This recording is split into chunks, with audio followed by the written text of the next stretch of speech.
Hey everyone, today we're going step by step through how to retrofit an HD truck AC system from R-134a to R-456A, and also what to do when the system has already been repaired and is empty. This is a straightforward retrofit procedure, but there are a few details that matter. The big one is this: you do not need to change compressor oil just because you're converting from R-134a to R-456A.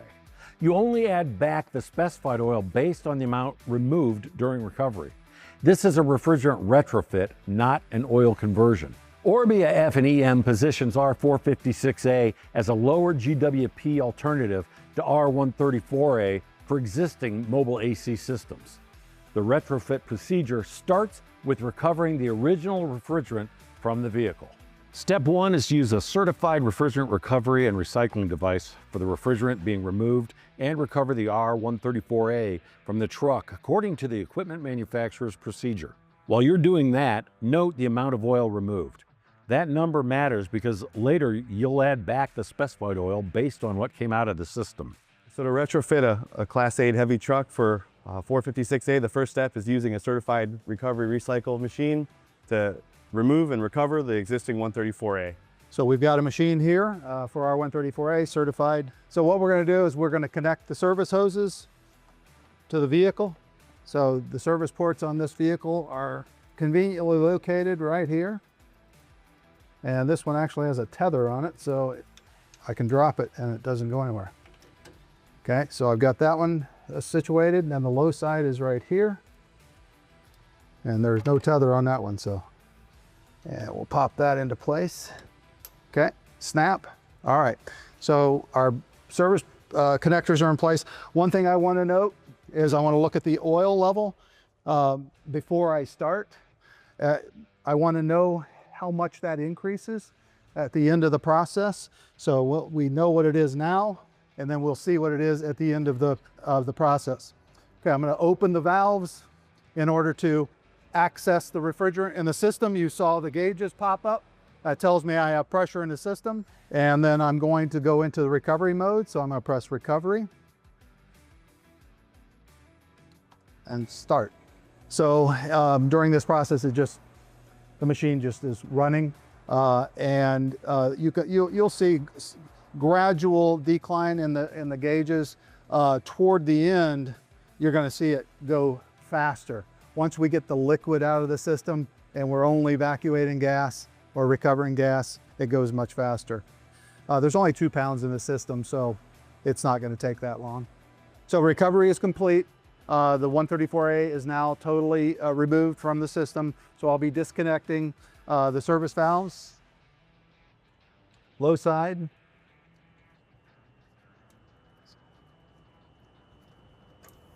and high side.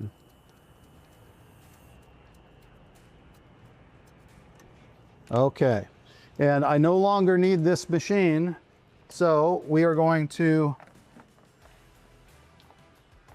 move it into a position where we don't need it. So now what we have is basic service tools that are in most garages: a gauge manifold set, a recovery pump, a vacuum pump, and a scale. That's all we need to do a retrofit to the new gas. Step two is to adapt the high side and low side service ports to those designed for the new refrigerant as required by regional regulations. Remember, the service port is the access point on the AC system, and the service coupler is the connector on your service equipment. Both have to match the refrigerant being used.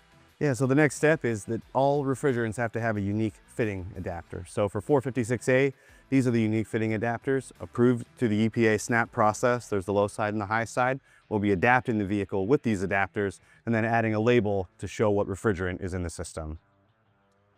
Okay, so I'll go ahead and attach these. So high side first, and then I push down to lock them in place. Make sure that's good. Same thing on the low side.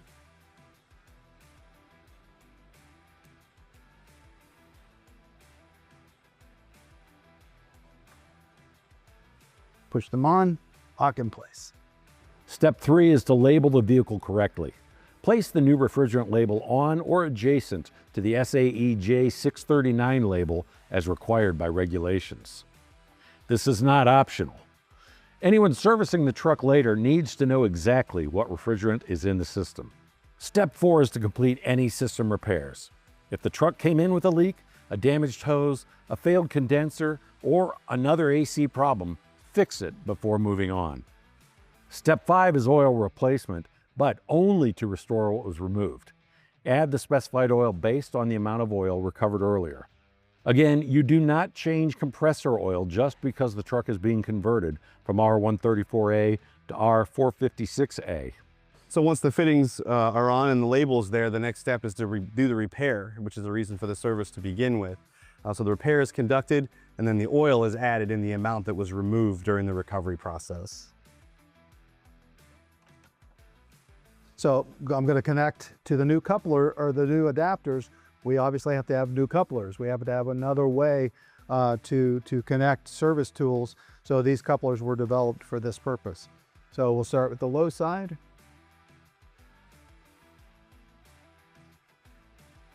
And in Germany, we say we need to get them gut and tight.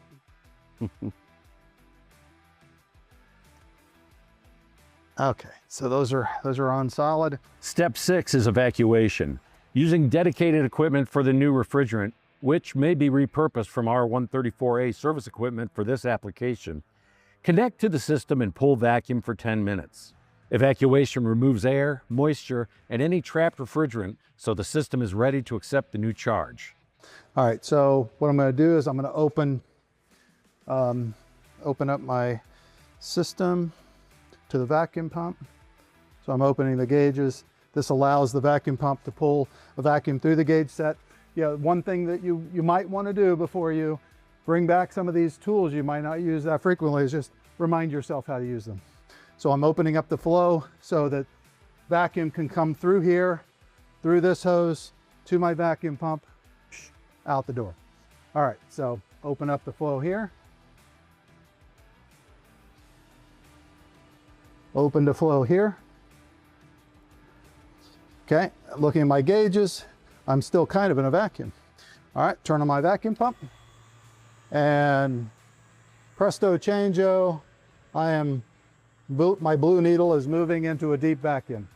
So I'm going to let this process happen for 10 minutes. So at 1:49, we'll stop this process. Step 7 is a vacuum leak test. After pulling vacuum, let the system sit for 5 minutes and verify that the vacuum drops less than 3 inches of mercury or 770 millimeters of mercury. If the vacuum drops more than that, you need to stop, find the leak, repair it, and repeat the test. We're checking our gauges and we're seeing that we've lost no vacuum. Our goal is to lose less than 3 inches of mercury. 0 is less than 3, right? So we're good. Step 8 is to charge the system with virgin R-456A by weight. Set the charging scale to the R-134a weight listed on the J639 label, or follow OEM service information if it specifies otherwise. The procedure calls for charging from the R-456A cylinder in the liquid state. Once the system is charged, start the truck, set the AC to max, and observe pressures. Then check center vent temperature and verify that it meets specification. We're good. So the next step will be to actually recharge the system. So we're going to put refrigerant from this canister here, and we're going to run it through that gauge manifold set into that car. All right, so what we have here is also, it's a CPS charging scale.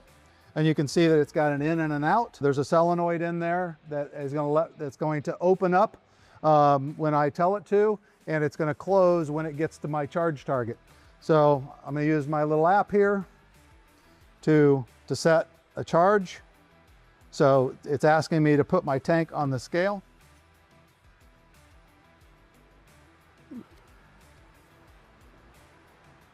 Enter charge amount, so 2 pounds.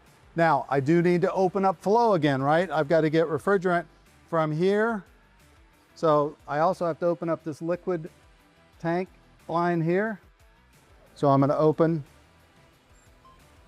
the low side. I'm actually going to just charge it through the low side. So it's going to go from the can through here, through there. Start. You're looking at the gauges. It's adding refrigerant right now. All right, so now it's charging, the refrigerant is flowing. Charge is completed. Okay, and I'm gonna go turn off the, close the flow, the hoses. So the next step is to start the vehicle and check system pressures. When you're done, close the high side coupler, allow the pressures to stabilize, then close the low side coupler and disconnect the service equipment. Now let's cover the second situation. The truck has already been repaired and the AC system is empty. In that case, connect the R-456A service station to the vehicle. If refrigerant had been removed previously for repair, recovery equipment should have removed oil and particulates, condensed the refrigerant, and stored it in a properly labeled recovery tank. Complete the AC repair and leak check first. Then connect the refrigerant-specific service station to the high side and low side service ports. Pull vacuum for 10 minutes or until the system holds vacuum for 5 minutes with less than a 3-inch mercury drop. After that, charge the system with R-456A by weight, using the vehicle specification for the original R-134a charge, unless OEM information says otherwise. Then run the truck, set the AC to max, verify pressures, and confirm center vent temperature. Done right, this gives you a clear retrofit path and a properly serviced AC system ready to go back into operation.